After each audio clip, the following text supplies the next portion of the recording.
Баршаңызға қайырлы күн. Бүгін сіздерге желіде хит болып жатқан пирогтың рецептісімен бөліскім келіп отыр. Өте дәмді болып шығады. Әсіресе тәттіні жақсы көретіндерге ұнайтыны сөзсіз. Видеоны соңына дейін қарауға кеңес беремін. Арнаға тіркеліп, комментарийлер жазып кетіңіздер. Ал ендеше жасауға кірісейік. Ең алдымен ыдысымызға қант, жұмыртқа және бөлме температурасында еріген сары майды салып, венчиктің көмегімен біркелкі масса болғанша араластырамыз. Сары май міндетті түрде бөлме температурасында еріген болу қажет. Пирогқа қосатын ұнымызды алдын ала елеуіштен өткізіп алсаңыздар, қамырымыз өте жұмсақ болып шығады. Енді ұнның үстіне бір шай қасық қопсытқыш салып араластырып қоямыз. Ұнымызды екіге бөліп салатын боламыз. Ең бірінші бөлігін салғаннан кейін венчиктің көмегімен біркелкі масса болғанша араластырамыз.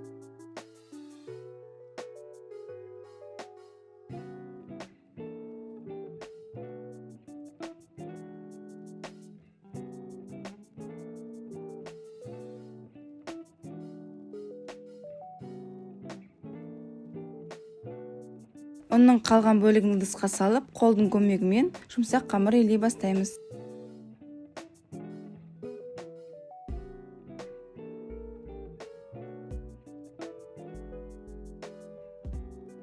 Қамырымыз дайын болды. Өте жұмсақ, қолға жабыспайтындай болып шығады.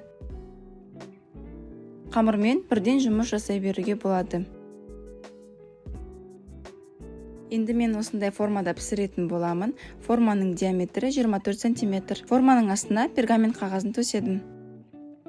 Енді қолдың көмегімен формаға қамырымызды жайып, бортиктарын шығарамыз. Қамырымызды біркелкі етіп қолмен жайып шығамыз.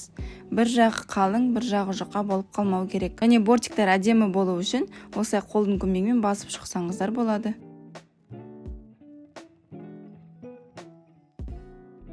Енді қамырдың үстінен сізге ұнайтын жаңғақтар мен кепкен жемістерді салсаңыздар болады. Менде бұл грек жаңғағы мен мейіз.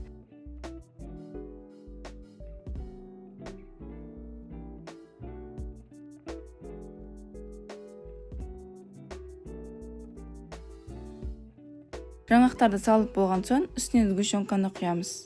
Жоғары сапалы сгущенканы қолданғаныңыз дұрыс болады. Менде 3 желание сгущенкасы.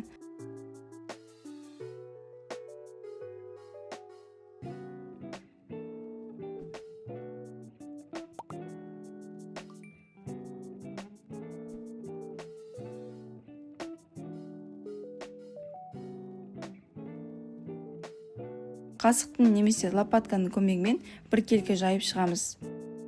Пирогты 180 градуста қызып тұрған пешке 20-25 минутқа салып пісіріп аламыз.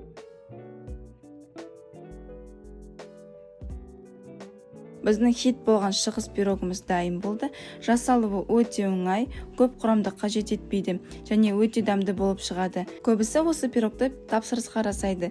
Сіздер де жасап көрсеңіздер болады. Видеоны соңына дейін қарағандарыңызға рахмет. Сіздермен бірге болған Дилара.